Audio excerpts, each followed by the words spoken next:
Atento a la teoría de la relatividad económica, las reservas de los bancos centrales son simples activos estatales, indebidamente apropiados de su pueblo. Por lo tanto, son embargables y deben responder por los pasivos del Estado. 6. Bancos centrales. Se deduce de la teoría de la relatividad económica que la única razón de ser de tales entidades es la apropiación del tiempo económico ajeno, riqueza. Podemos reiterar el principio. En un sistema monetario irregular es imposible la independencia del Banco Central del poder político, y en un sistema monetario regular es innecesaria su existencia. Los conceptos de balanza de pago y tipos de cambio son un derivado de los sistemas monetarios irregulares, innecesariamente institucionalizados también mediante los bancos centrales. 7. Ciclos económicos monetarios. Con este concepto se pretende explicar el comportamiento de las variables macroeconómicas en función a las políticas monetarias. Es bien sabido que la escuela austríaca es la que mejor teoría ha aportado al respecto.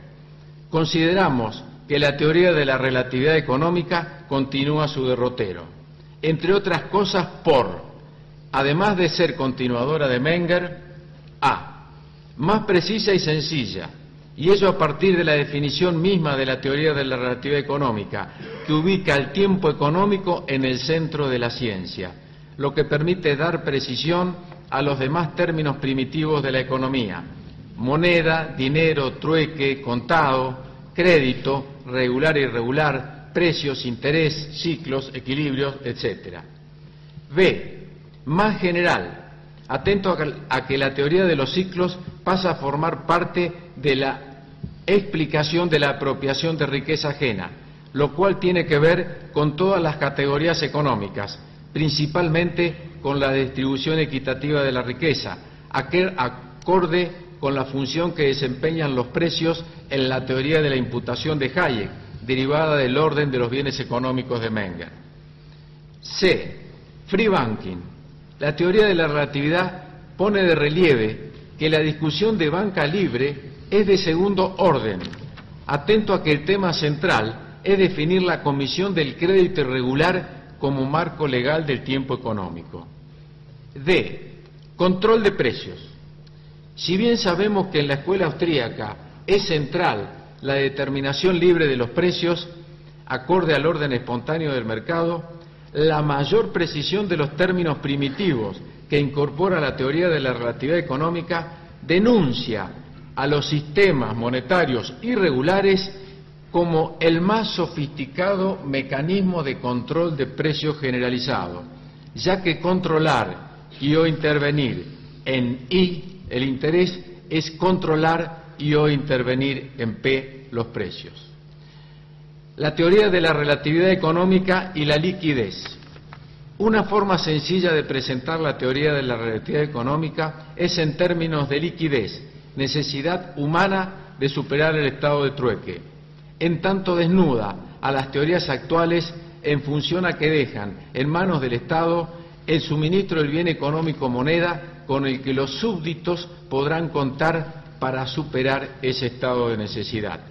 En otras palabras, el soberano de antes racionaba alimentos y armas para defender y o ampliar su poder, dentro o fuera de sus fronteras. El de ahora raciona la moneda con el mismo fin. La receta del soberano es suministrar más o menos alimentos y o moneda acorde al alimento y o la moneda sean o no un bien inferior. Si se equivoca en la dosis perderá el poder. Numen de la existencia de los sistemas monetarios irregulares. La TRE y la libertad. No es difícil derivar de la TRE que los sistemas monetarios irregulares constituyen una estructura ideal para la vigencia del totalitarismo, lo cual no solo queda en claro con lo precedente, sino que nos permite explicar con total naturalidad la causa, el origen y el destino de los fondos soberanos de inversión, fenómeno que solo puede observarse con sorpresa desde la óptica de las teorías actuales. Y es aquí donde ratificamos la cantidad de simples activos estatales de las reservas monetarias, ya que los inapropiados objetivos de las instituciones monetarias de preservar el valor de la moneda y evitar la desocupación, se le incorpora el de hacer negocios con los activos ajenos. Las magnitudes de los negocios que permiten la administración de las llamadas reservas monetarias hacen palidecer cualquier otro tipo de intervencionismo estatal, a la vez que pone en serio riesgo los fundamentos de Occidente, debido a que configuran una enorme concentración de riqueza en manos de unos pocos, aumentando riesgos y generando mayor inequidad social. La TRE nos indica el camino teórico adecuado para salir del totalitarismo económico que imponen los sistemas monetarios irregulares, autoritarismo que lleva al punto en que el Estado es el encargado de definir el grado de crecimiento de la economía, su expansión o contracción. Pero la mayor denuncia que nos hace la TRE es el grado de inequidad económica que los sistemas monetarios irregulares generan, desigualdad que hace muy poco era detectable dentro de las fronteras de una nación, pero hoy se extiende al mundo en general. Hace pocas décadas hablábamos de pobres en un país, hoy hablamos de países pobres. La TRE nos muestra con total claridad que la moneda irregular es más perjudicial que la peor de las políticas fiscales, tanto por su magnitud como su forma de operar en las sombras, el verdadero velo monetario, con el agravante de que sus secuelas son ahora de alcance mundial. La TRE nos muestra con total claridad que el surgimiento y caída económica de las naciones está en función al grado de aprovechamiento que las mismas hacen de la apropiación de riqueza, ajena mediante la obtención de créditos irregulares encubiertos con el nombre de dinero. Si deseamos corroborarlo, seguro encontraremos una correlación muy estrecha entre el crecimiento de un país que expande su economía a la par de la expansión de su moneda irregular por el mundo, es decir, cuando se le amplía el crédito. También podremos corroborar su inversa al momento de cancelarlo, puesto de manifiesto con el retorno de la moneda irregular al país de origen. Una vez en este, se sumará al reclamo de los connacionales. Cualquier semejanza con la crisis actual no es casualidad. Pero todo esto acontece con cualquier empresa que vea aumentada su actividad por disponer de más crédito. Esta sencilla comparación corrobora la TRE, en cuanto circunscribe el tema al plano de las finanzas, no en el mayor de la relevancia de la teoría económica. Aquí la falacia de composición tiene razón de ser por la confusión inmersa en las teorías del siglo XX, de quien cumple el rol de prestamista y quién el de prestatario.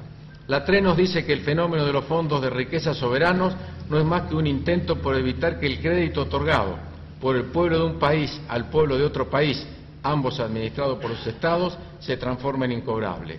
Pero esta situación no es distinta de la que sucede dentro de un país, ya que no es el sistema financiero el que otorga crédito, sino que, por el contrario, es el que lo recibe. Y como todo crédito, en algún momento se deberá pagar. La arrogancia soberana encontró en la teoría monetaria que sustenta los sistemas financieros irregulares un arma más poderosa que los impuestos. La teoría de la relatividad económica vino a denunciarla. Final, crisis monetaria internacional. Si necesitábamos un campo de pruebas de la teoría de la relatividad económica, qué mejor que ver el presente. La mal llamada crisis de las hipotecas en Estados Unidos, para la teoría de la relatividad económica, es una simple crisis financiera. Los acreedores, fondos de inversión soberanos, etcétera, están cobrando el crédito otorgado a Estados Unidos. Cambian el crédito que representan sus reservas en dólares por acciones en empresas y bancos. Por otro lado, el Estado norteamericano, por medio de la Fed, no advirtió de su situación de fallido.